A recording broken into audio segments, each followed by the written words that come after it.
Rosario ha saputo vivere la sua vita con quella semplicità dell'uomo qualunque. Però nel Vangelo tanti uomini qualunque sono uomini straordinari. Il Signore non ci vuole degli eroi, ci vuole grandi nella semplicità come quella di Maria, come quella di Giuseppe. Ci sono, ma non ci sono, però lasciano il segno.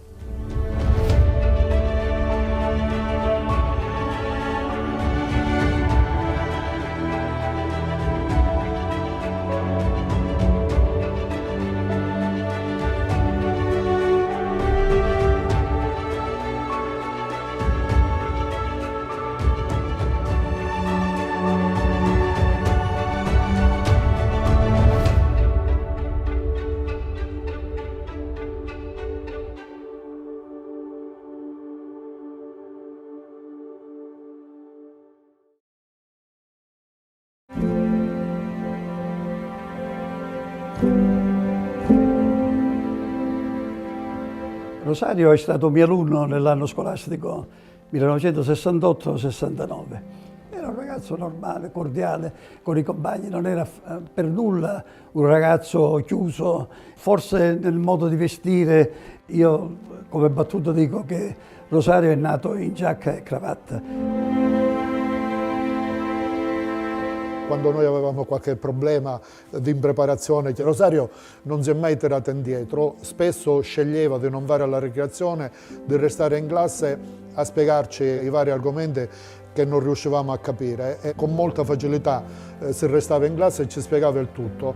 Rosario era certamente uno dei più bravi, però io nei temi oltre il 7, 7 e mezzo non andavo mai, forse perché allora ero giovane insegnante, ero un po' più rigoroso e certe volte riflettendo sulle situazioni attuali direi che adesso più che 7, 7 e mezzo dovrei dargli 250, 300 in proporzione.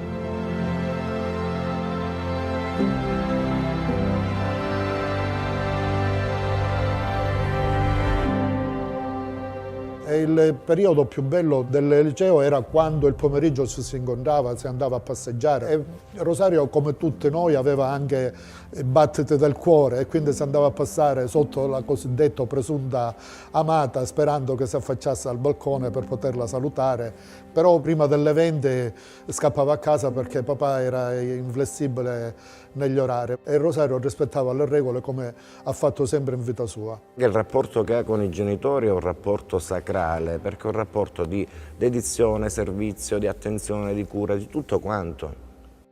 È come se avesse coniato questa sorta di motto: essere felici e fare felici gli altri. Per lui la cosa più bella è questa.